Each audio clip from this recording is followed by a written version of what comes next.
sampai arah kaki, ya, sampai arah kaki, baik dari arah depan maupun dari arah belakang. Tentunya mengusapnya sebisanya saja gitu ya. Tidak perlu kita bersulit-sulit, tapi semampunya untuk kita mengusap. Baik, ini termasuk fadilat dari fadilat-fadilat dan keutamaan surat Al-Ikhlas. Kemudian kita masuk kepada tafsirannya. Allah Subhanahu wa taala di dalam surat Al-Ikhlas ini di awalnya menyebut qul. Qul artinya katakan. Katakan huwallahu ahad, dialah Allah yang Maha Esa. Dialah Allah yang Maha Esa. Kata-kata qul fi'il amr, perintah. Rasulullah SAW diperintahkan untuk menyebutkan perintah tersebut. Biasanya setiap sebutan ayat yang didahului dengan qul maupun surat di dalam Al-Qur'anul Karim itu punya sebab pertanyaan, dan saya sudah menyampaikan di sini kemarin sebab nuzulnya surat Al-Ikhlas ini, surat Al-Ikhlas ya. Tentunya surat Al-Ikhlas ini punya banyak nama ya, tapi yang termasuk yang paling masyhur adalah surat Al-Ikhlas. Al-Ikhlas maksudnya pembahasan murni hanya terkait dengan Allah Subhanahu wa taala saja. Surat ini membahas murni tentang Allah Subhanahu wa taala. Sedangkan firman Allah Subhanahu wa taala di awal surat Al-Ikhlas, qul, katakan wahai Muhammad bahwasanya Allah itu begini. Itu karena adanya pertanyaan dari Quraisy dan cabaran dari musyrikin Quraisy waktu itu. Bagaimana sudah saya sampaikan dalam pertemuan yang lalu, mereka mengatakan unsub lana rabbak, tolong sebutkan nasab Tuhanmu, karena mereka memang berbangga-bangga dahulu dengan nasab, dan kebanggaan orang Arab dengan nasab sampai detik ini masih tetap ada, meskipun kebanyakan orang di dunia nggak perhatian saat ini dengan nasab, tetapi siapa yang mampu untuk menjaga nasab dirinya, nasab itu adalah keturunan, garis keturunan dirinya kepada ayah-ayahnya, kepada nenek moyangnya. Jadi seseorang itu dari orang-orang Arab di sana loh ya, itu bisa mengetahui jalur nasab keturunan antara dirinya sampai Nabi Adam alaihissalam. Iya, dia bisa menyebut. Ada di antara orang-orang itu bisa menyebut, saya itu anaknya fulan, fulan itu anaknya fulan, fulan itu anaknya fulan lagi, fulan sampai ketemu Adam alaihi salatu wassalam ya. Nah, bagusnya kalau kita tahu itu, maksudnya kalau kita mengetahui nasab kita itu, kita tahu jalur kita itu siapa gitu ya. Kita tahu jalur kita kepada siapa, tinggal dilihat kan lewat orang-orang yang masalah apa enggak gitu. Tapi kalau nggak tahu nasabnya kan, iya siapa tahu nanti jalurnya ketemu Fir'aun, ketemu Namrud, ketemu orang-orang yang nggak baik-baik. Maka ya sebetulnya nasab dalam urusan keimanan dan keislaman itu nggak berpengaruh. Maksudnya nggak berpengaruh besar. Yang berpengaruh besar pada urusan keimanan, yang berpengaruh besar, yang bisa mengangkat derajat seseorang di hadapan Allah Subhanahu wa taala adalah keimanan seseorang, ketakwaan seseorang, dan amal saleh seseorang, dan itu yang sudah masyhur, ma'ruf ya. Bagaimana firman Allah Subhanahu wa taala, sebagaimana Allah Subhanahu wa taala menerangkan, inna akramakum indallahi atqakum, sesungguhnya siapa yang paling mulia di antara kalian adalah yang paling bertakwa. Siapa yang paling mulia di sisi Allah di antara kalian adalah orang yang paling bertakwa. Begitu juga Nabi sallallahu alaihi wasallam menyebut, man batta'a bihi ilmuhu lam yusri bihi nasabu. Siapa yang lamban ilmunya, maka nasabnya tidak akan bisa mendongkrak dirinya. Siapa yang lamban ilmunya dan amalnya, man batta'a bihi amaluh, siapa yang amalnya itu minim, niscaya nasabnya tidak akan bisa mendongkrak dan mengangkat derajatnya, maksudnya di hadapan Allah. Iktibar dan penilaian Allah Subhanahu wa taala pada seorang hamba itu ada pada keimanannya, ketakwaannya, dan amal solehnya. Kalau itu wujud pada seseorang, anaknya Fir'aun sekalipun, istrinya Fir'aun, kalau itu mansus dalam Al-Quran, istrinya Fir'aun, ya. Dan siapa saja, pokoknya dari keturunan orang-orang yang jelek, yang buruk, yang musyrik, yang kafir, kalau dia mukmin, maka jalur nasabnya dia itu tidak akan membahayakan dirinya. Sebaliknya, siapa yang kafir, siapa yang munafik, siapa yang musyrik, siapa yang menjadi ahli maksiat, siapa yang menjadi ahli maksiat, jauh dari ketakwaan kepada Allah, minim keimanannya, minim amal solehnya, meskipun nasab dan jalur nasabnya dan keturunannya itu mulia dan baik-baik, keturunan Nabi SAW, keturunan orang-orang yang soleh, keturunan orang-orang yang baik, tokoh-tokoh yang ternama dan lain sebagainya, maksud dengan kesolehannya. Tetapi kalau dia tidak baik, maka nasab yang seperti itu tidak akan berfungsi di hadapan Allah Subhanahu wa taala, tidak akan berfungsi bagi dirinya. Ya, baik. Kembali. Jadi nasab itu dulu merupakan suatu fakhr merupakan sesuatu yang menjadi kebanggaan bagi orang-orang Arab Quraisy, bahkan sampai sekarang pun masih tetap, ya. Siapa yang bisa menisbatkan dirinya kepada Quraisy maka dia terhormat. Beberapa kabilah-kabilah tertentu juga seperti itu. Dari Yaman adalah Kinanah. Siapa yang bisa menyambungkan nasabnya sampai kepada arah-arah Kinanah, maka nasabnya mulia. Siapa yang tahu tentang nasab itu akan menghormatinya dan menghargainya. Kalau di sini ya tentunya yang ningrat-ningrat itu, ya, yang keturunannya jalurnya nyambung kepada penguasa-penguasa dan raja-raja dulu gitu ya. Itu keturunan-keturunan yang dianggap sebagai keturunan yang mulia dan keturunan yang nasab yang baik gitu ya, nasab yang baik. Tentunya kalau dia adalah dari golongan orang-orang mukmin. Wallahu a'lam. Kembali, jadi orang-orang musyrik waktu itu menantang dan menanyakan kepada Nabi sallallahu alaihi wasallam, siapa hakikatnya Tuhanmu itu, tolong sebutkan nasabnya yang ke atas, bapak sampai nenek moyang sebutannya adalah nasab, sedangkan sambungan antara kita turun ke bawah, anak cucu cicit sampai turun ke bawah, itu namanya kalau dalam bahasa Arab adalah hasab, ya. Naik ke atas nasab, turun ke bawah hasab, ya. Dan itu bagi mereka sekali lagi sangat dijaga. Mereka itu sangat menjaga urusan nasab dan hasab. Kemudian arti lain dari unsub lana rabbaka adalah terangkan asal usulnya Tuhanmu itu dari apa. Ya, Quraisy bilang, kalau Tuhan kami kan dari patung cetha, dibuat dari batu, dibuat dari kayu, dibuat dari emas, dari ini, dari itu. Sedangkan Tuhanmu itu dibuat dari apa, wahai Muhammad sallallahu alaihi wasallam? Nah, pertanyaan-pertanyaan ini memicu jawaban. Jawabannya wahyu turun dari Allah Subhanahu wa taala surat Al-Ikhlas. Maka Rasulullah sallallahu alaihi wasallam diperintah untuk menjawab dan mengatakan kepada mereka, "Qul huwallahu ahad." Katakan, dia Tuhan saya yang kalian cabar saya untuk menasabkannya, tak bernasab.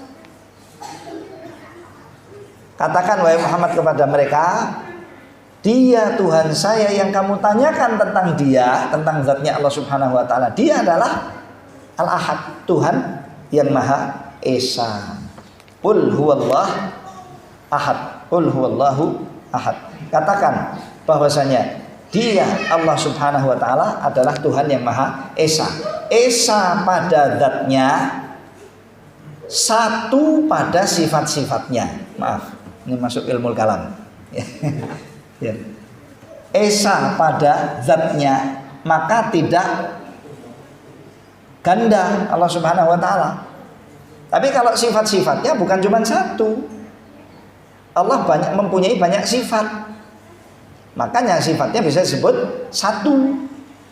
Allah bersifat mendengar, Allah bersifat hidup, Allah bersifat mendengar, Allah bersifat melihat, Allah bersifat sang pemberi rizki, Allah bersifat yang menghidupkan dan yang mematikan, Allah yang maha kuat dan lain sebagainya.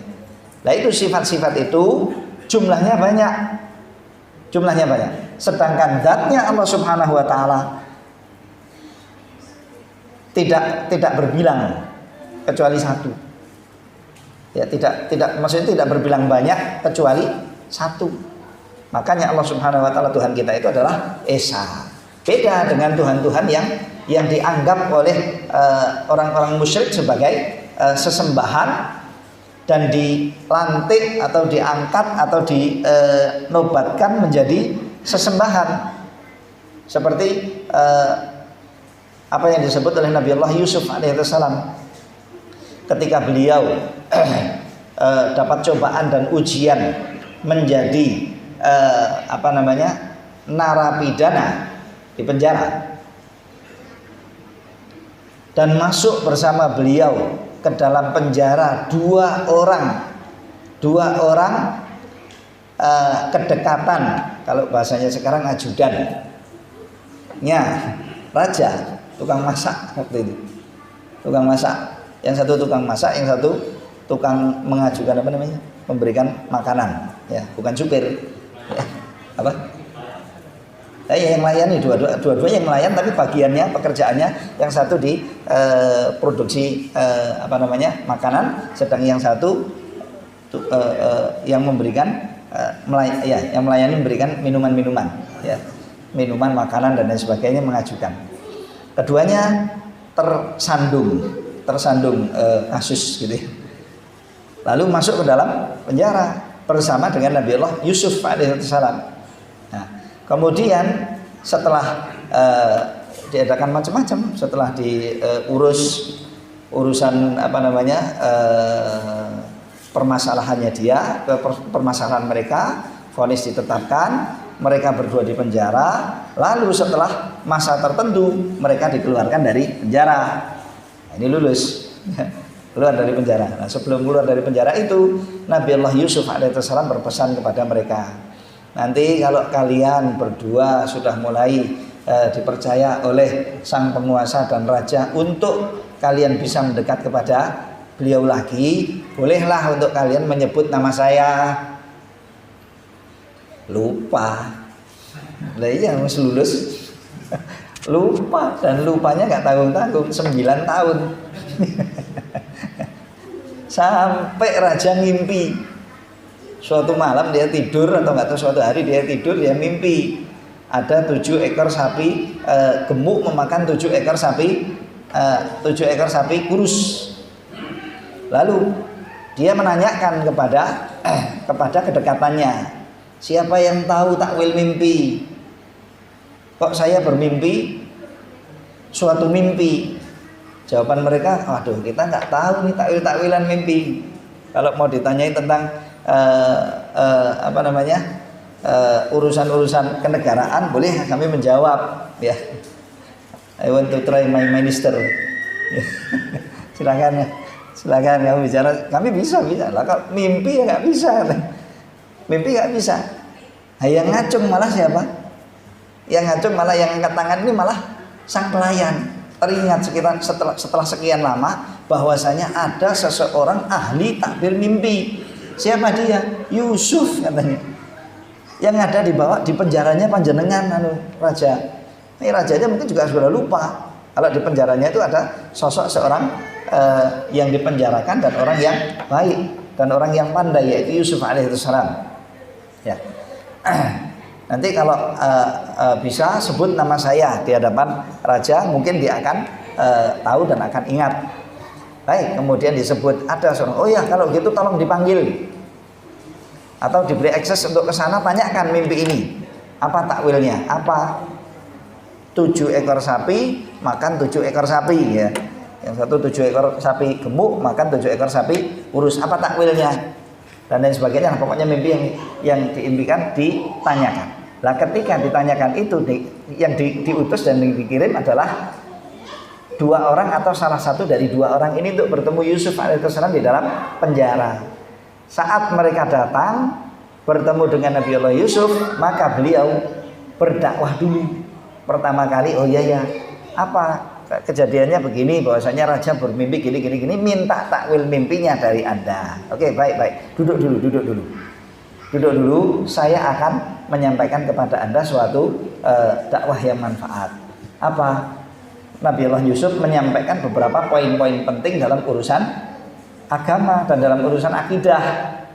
Dan yang paling penting disebut oleh beliau diantaranya adalah apakah Tuhan-Tuhan yang berbeda-beda, apakah Tuhan-Tuhan yang jumlahnya banyak lebih baik daripada Tuhan yang esa. Apakah Tuhan-Tuhan yang berbeda-beda dan jumlahnya banyak itu lebih baik daripada Tuhan yang esa. Ada Tuhan yang menghidupkan, ada Tuhan atau dewa, sang dewa yang menghidupkan, dewa yang mematikan, dewa yang memberi rezeki, dewa siang, dewa malam, dewa apalagi manfaat, dewa madarat, dewa macam-macam. Kok banyak sekali Tuhan kalian itu. Sedangkan Tuhan Allah Subhanahu wa taala adalah Tuhan yang esa, sifatnya begini dan begini dan begini dan begini. Akhirnya dakwah itu masuk dan diterima oleh beliau, dan dakwah itu disampaikan kepada yang lain. Arbabun mutafarriquna khairun amillah al-wahidul qahhar. Sampai terakhir ayat di mana Nabi Allah Yusuf alaihissalam menyampaikan ketika mendapatkan kesempatan untuk bisa berdakwah kepada orang tersebut, maka Nabi Allah Yusuf menyampaikan dakwahnya dan memilih pada poin yang terpenting di dalam dakwah, yaitu perkara akidah dulu. Bahkan pada somim dan ujung dan pangkalnya masalah akidah, yaitu masalah keesaannya Allah Subhanahu wa taala. Kalau sudah mereka itu tidak bisa memungkiri bahwasanya Tuhan Allah Subhanahu wa taala itu esa dan mengakui bahwasanya Tuhan Allah Subhanahu wa taala esa dan dia adalah Tuhan, sudah urusan sebetulnya mudah. Yang lain tinggal nanti disambung-sambungkan kepada keesaannya Allah, jadi semuanya. Masalahnya sekarang ini masalahnya bukan cuma sekarang, tapi dari dulu memang orang-orang musyrik itu kesalahan totalnya dan kesalahan pokoknya itu pada pengakuan keesaannya Allah, pada pengakuan keesaannya Allah, agar Allah Subhanahu wa taala itu berhak untuk disembah semata, ya. Sedangkan ketuhanannya Allah nggak ada yang memungkiri. Mereka sendiri juga yakin bahwasanya Allah itu Tuhan. Cuma kemudian mereka mengatakan Allah itu bukan Tuhan satu-satunya dan bukan Tuhan yang esa. Tapi di sana ada Tuhan-Tuhan lain yang cocok untuk disembah bersama dengan Allah. Lalu mereka menjadikan Tuhan-Tuhan selain Allah. Yahudi menambah Uzair, Nasrani menambah Allah dan Jibril alaihissalam dan Isa alaihissalam. Orang-orang musyrik Quraisy menjadikan malaikat-malaikat itu sebagai anak keturunannya Allah Subhanahu wa taala. Dan sebagian mereka mengatakan bahwasanya Allah itu telah menikahi sarawatul jin. Sarawatul jin itu apa ya? Bidadari jin. Tuhan menikahi bidadari jin, lalu beranak, anaknya siapa? Itu malaikat-malaikat itu. Ngawurnya pol, ya. Ngawurnya udah nggak kepalang, kebelasuk terlalu jauh, ya. Lah yang cabangnya Tuhan kan Tuhan, cabangnya Tuhan itu kan Tuhan, ya kan? Yang berasal dari Tuhan. Kalau memang Tuhan berhak disembah, maka cabangnya juga berhak disembah. Makanya Allah Subhanahu wa taala menyebutkan tentang Nabi kita Muhammad sallallahu alaihi wasallam, andai kata Allah itu mempunyai anak, niscaya saya paling pertama untuk menyembah anaknya. Qul in kana lirrahmani waladun fa ana awwalul abidin.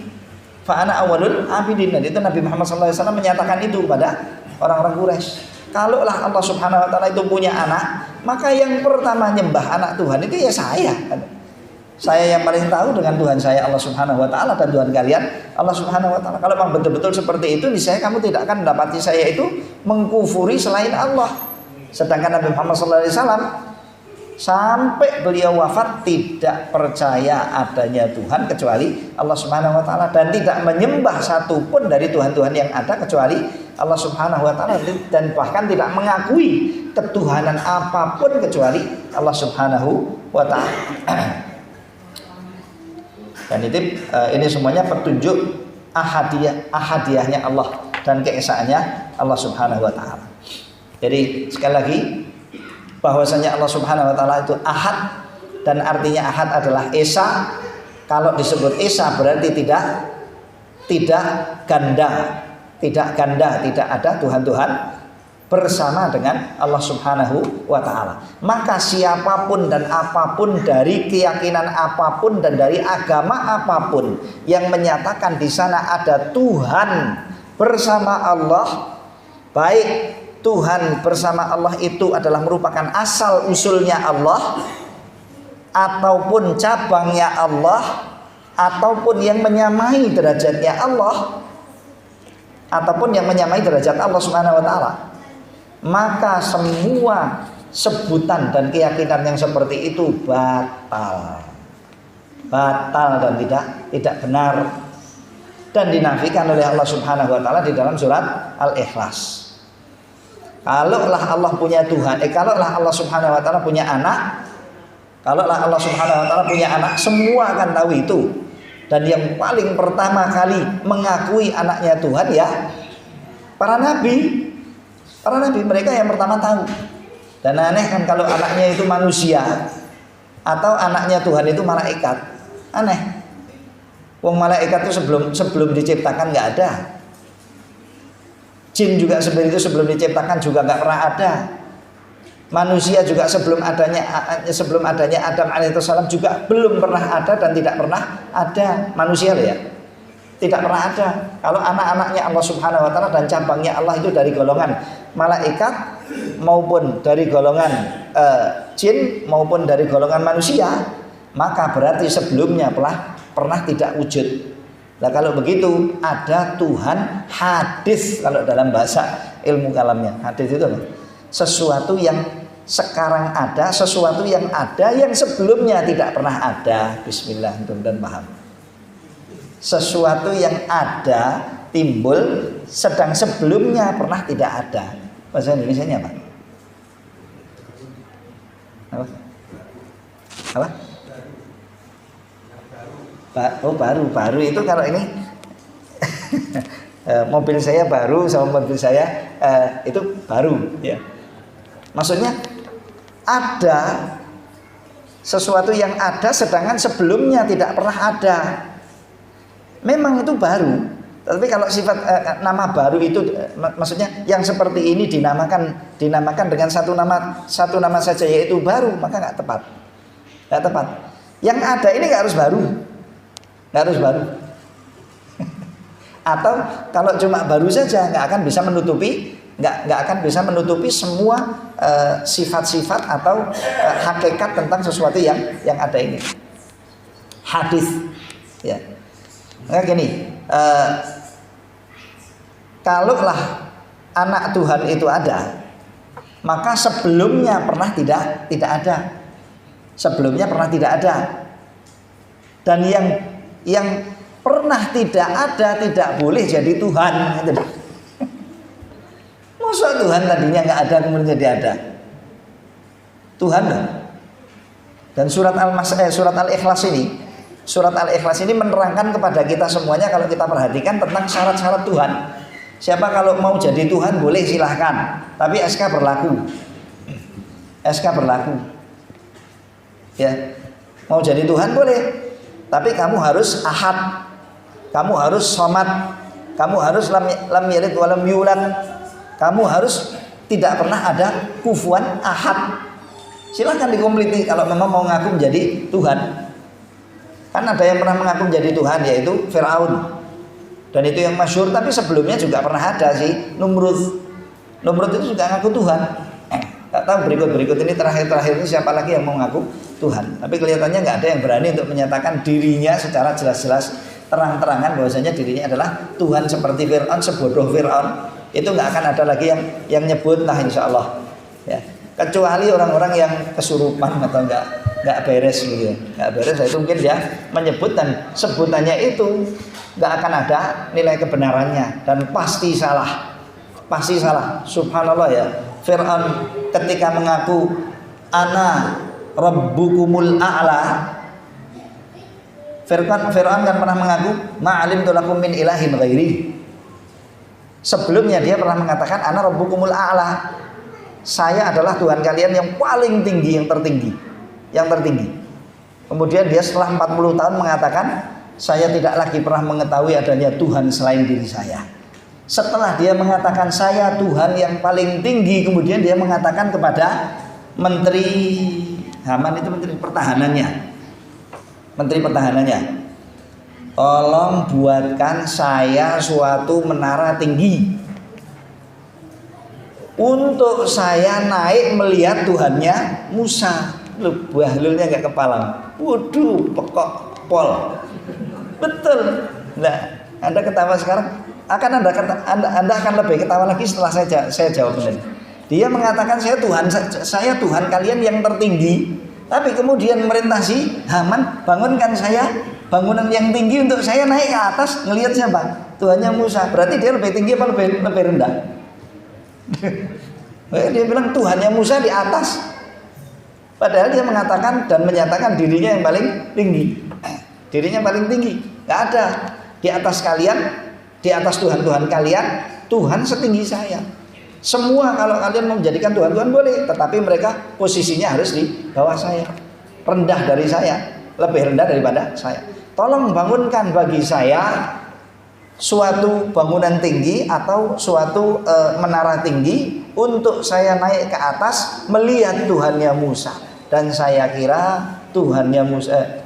kira pengakuan Musa memiliki Tuhan yang tinggi itu dusta. Dia hanya dusta saja. Tetapi kemudian dia punya cerita dan punya kisah. Dia membuat skenario. Dia membuat skenario naik ke atas, kemudian mengambil belati atau senjata tajamnya sampai di atas, kemudian ada burung seperti burung elang atau apa begitu ya, dibunuh oleh dia dan masih ada bekas darah-darahnya, lalu turun ke bawah. Setelah turun ke bawah, membodohi rakyatnya, membodohi. Dan kalau bohong itu sudah biasa dari dulu, namanya orang-orang gitu itu suka bohong ya, seperti yang sekarang. Pokoknya sama, ya sama betul. Sejarahnya sama berulang-ulang, wis pokoknya ngapusi, wis percaya bohong ya. Turun ke bawah terus menunjukkan senjata tajamnya. Ini lihat, dia memang saya naik ke atas, saya temui Tuhan itu dan sudah saya bunuh dan sudah selesai urusan saya. Ini buktinya. Nah, waktu itu orang dulu ya nggak ada CCTV loh ya. Sekarang CCTV ada tapi sudah diedit. Bodoh aja. Ada kelihatan naik sampai ke atas, turun, kemudian dia mengatakan dengan pernyataan-pernyataan yang seburuk itu, dan kaumnya mengikuti. Kenapa mereka mengikuti? Bukan mereka orang-orang yang terlalu bodoh sekali, gak bisa paham, gak bisa ngerti yang seperti ini. Tahayul perbuatannya dia itu. Naik ke atas cari Tuhan gaib, setelah dapat Tuhan gaib dibunuh, kemudian keluar darahnya Tuhannya. Kemudian Tuhannya keluar darahnya dan kena dan berbekas pada senjata tajamnya sang Fir'aun. Turun ke bawah. Nih saya sudah bunuh berarti. Nih saya sudah bunuh. Hendaknya kalian percaya bahwasanya aku adalah Tuhan yang tertinggi. Subhanallah, persis ya. Ya, sana sini. Harus percaya. Takut semuanya itu bukan apa-apa. Takut kabeh, wedi kabeh sama Firaun. Nggih, percaya nggih betul ya. Kamu adalah Tuhan yang tertinggi, ya, itu yang di atas sudah kamu bunuh. Begitu. Mereka percaya. Fastakhaffa qaumahu fa'ata'uhu. Jadi bermain-main dengan akalnya kaumnya, dengan akalnya rakyatnya, dimain-mainkan, dianggap bodoh dan dibodoh-bodohi.